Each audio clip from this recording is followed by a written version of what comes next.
The crate is great, so long as you make it that way. Let's talk about the steps to crate training at any age.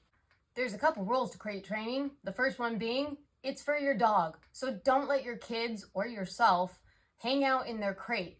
It's supposed to be their safe place, not yours. The next rule is that the crate is not a disciplinary tool. Bad girl, bandit, you need a timeout. And make sure to do crate training in their time, as they progress.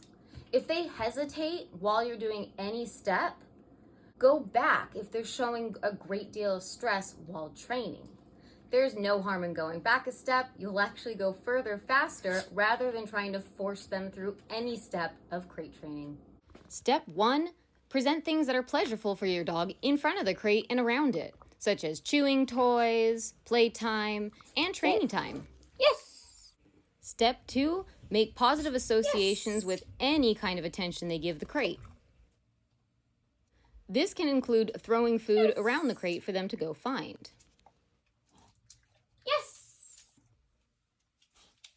Yes! Step 3, putting food in the crate just close enough that they can put their head in. Notice how I have both doors of the crate open? This allows her the feeling that she can escape if she was to go in. Yes, very brave. Gradually place the food further and further back so your dog's front paws go into the crate. Allow them to back up and out. Yes! If your crate has 2 openings, do the same step by the other opening. Yes! Notice how she went all the way through without hesitation? Now I'm going to start by closing the back door and introducing the same step with only one door open. Yes!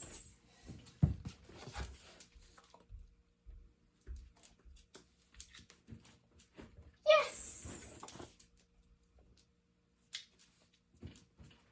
Yes! Step 4, adding a cue to the crate. Notice how I start saying crate as she goes in. This is going to be important because I'd like to give her a verbal cue when I want her to go in a crate. Yes! Okay. Crate. Yes! Okay. I'm also using my release cue as she comes out. That's going to give her permission to leave the crate. Crate. Yes! Okay. Now I'm going to practice without having a treat in my hand so that she can learn the directional, which is my hand pointing to it, and using the word crate.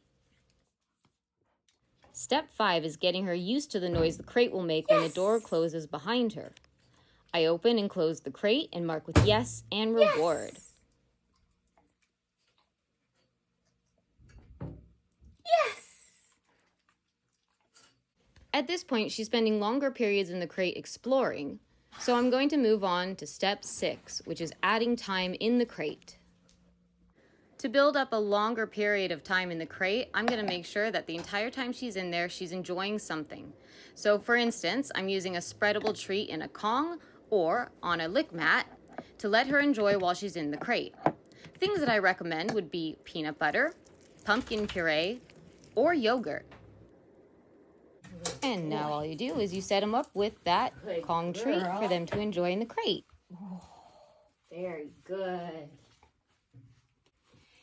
It's important at this step that you still leave the door open as well. I want to give her agency. I'll introduce the door closing in a little bit. And now, we just let them enjoy. Step 6, the doors close in behind them. I'm just going to open and close it very gently. And always give them agency. If they seem worried, open it back up. Good girl.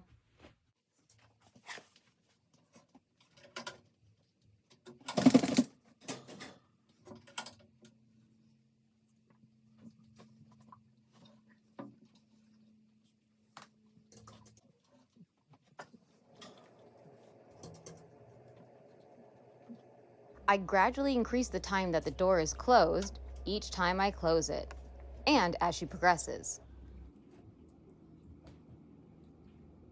The filming here is sped up. She spent a great deal of time working on that Kong, about 10 minutes. And here's a huge indication of her progress. She's laying down. Now that my puppy's done with her delicious Kong treat, we're gonna let her out. A good amount of time. Okay. There are other opportunities for longer times spent in the crate, such as dinner time, which is very rewarding. When it comes to leaving them alone in the crate for longer and longer periods, I suggest using a camera. This way you can see how comfortable they are in the crate. You can see here that Olive is quite comfortable. She can work on her Kong, she can sleep. This is an indicator to me that she's comfortable using the crate when I'm gone. A couple clear indications that your dog is having a hard time in the crate would be pacing back and forth, panting, excessive barking, excessive whining and howling, and chewing at the exit points. I hope this video helped you get started with your crate training. Remember, every dog is different, and although I did this video in about 24 hours, some dogs might need more time to get used to the crate at any of these steps. So I hope we made the crate great.